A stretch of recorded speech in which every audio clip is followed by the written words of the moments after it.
Hi, this is Tyler Kettle, and this is a reading of Stars and Stripes, Hold the Freedom.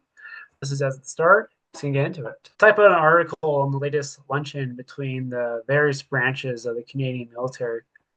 I'm listening to lo-fi from my headphones and sitting at my worse than IKEA desk. I call it that because it's made of the thinnest wood and riddled with dents and holes, and it's old, as in it was old in the 70s. Generally, I'm surprised that it hasn't fallen apart or imploded. Back to the luncheon, steak was served with a side of potatoes and cheesecake for dessert.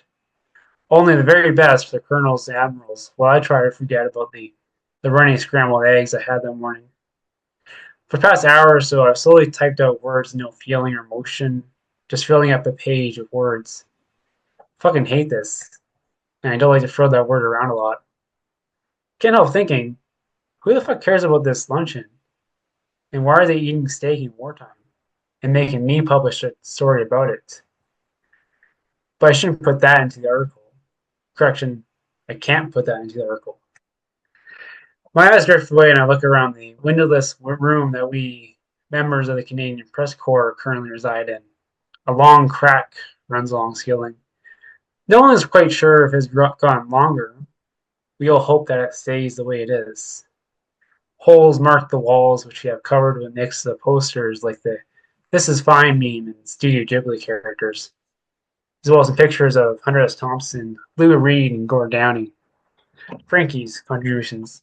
Our small, squat office is in a rundown building on the outer edges of the base, thus the first one that we bombed if the Americans attack. Given it won't take much to bring down this building, there's already a hole in the roof and it groans and creaks a little too much, like an old man sitting down to his recliner to watch Wheel of Fortune. Plus, half the bathrooms don't even work. Look over at the other desks for just as old, damaged, and broken as mine.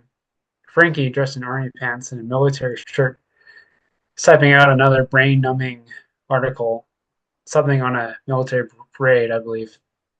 His desk is neat and tidy with only a filled water bottle at his elbow.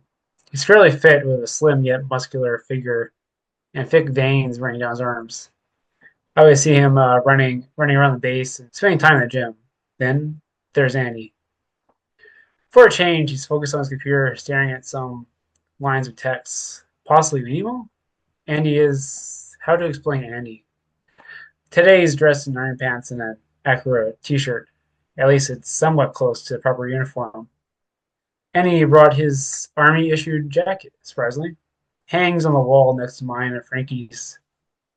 He's a fairly slim individual, which is surprising due to his love of Pop-Tarts and Coca-Cola, two things that are never far away from him.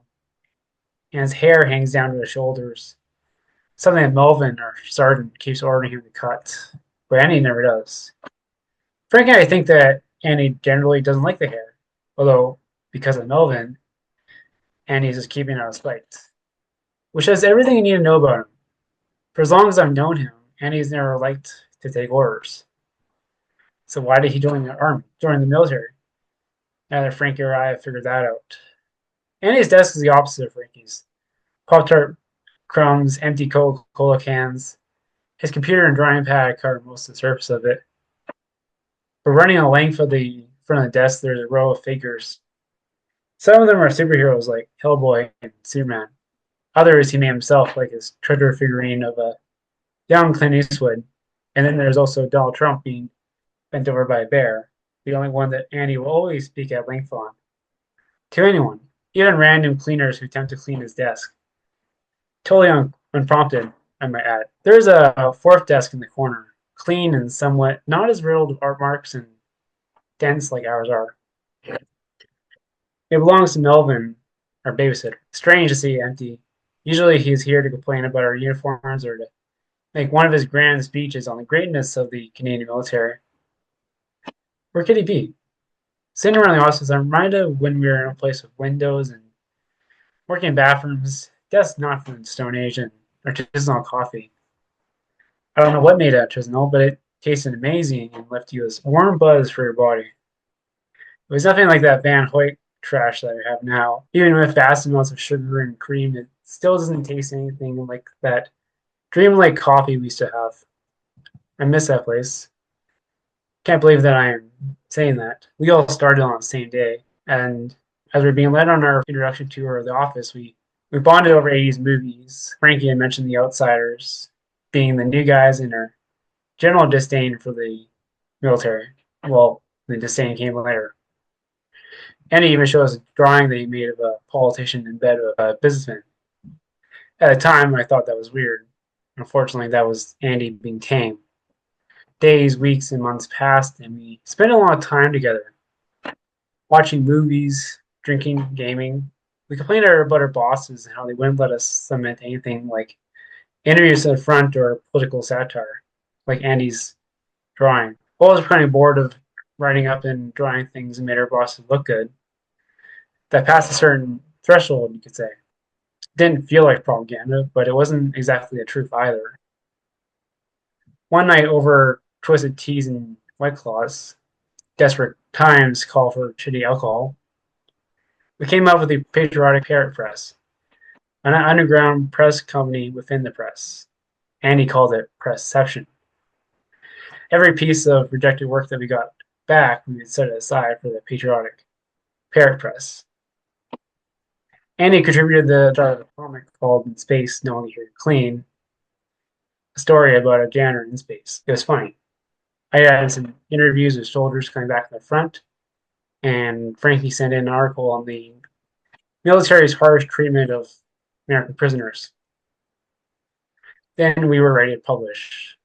During the middle of the night, we snuck into the offices, past the guards, and used the copier. We were so sure that we'd get caught that we had a story ready to go. The excuse was that we were doing extra work. Thankfully, we didn't get caught. For the friends he made, Frankie distributed copies of the paper to everyone in days, and Andy even made a webpage for it. The online paper received lots of traction, and I saw many groups of people reading in the hallways and the barracks. People seemed to like it. Naturally, the office was searched, and we were all questioned. Luckily, none of us broke, and no one pointed a finger at us. Afterwards, we kept publishing and gaining more of an audience. Comments on the online paper theorized that American spies was behind this Star Trek Norse. Then Andy published a drawing of the base commander getting his nutsack licked by a tentacle monster. And Frankie wrote the top 10 list of most serial killer looking generals. And like that, it was over. We were taking our beds and showed images of us at the copier, and that the URL on my paper led back to each of our laptops. We were thrown into jail. Sitting behind those bars, he was just worried that we were at the end of our military careers. Well, I don't think Andy was. As he said while we were in jail, if we get thrown out, it means we don't have to wear these uniforms anymore or have to fight America, as he tugged at his jacket. The next day, we were in court, and if evidence against us was presented, it was a lot. Even our court-appointed lawyer shrugged his shoulders at us. Lawyer for, sorry, fellas, nothing I can do. After all that and Andy's testimony, where he only said, you can't handle the truth, and I will not yield, even after we told him not to. The officers who made up the jury went into another room. For a few hours, I was locked in a state of anxiety. At that moment, I knew that my life was going to go one way or was going to go another way. And it was group men in another room who dictated that course. I was terrified. After those few hours, he came back and said we were not kicked out of the military. A wave of relaxation and oddly some stress washed over me. Then they told us we were on our last chance. From now on, we have to be upstanding soldiers or be discharged from the military. And we had to shut down the patriotic parrot press. Of course, all of us received latrine duty for 2 months.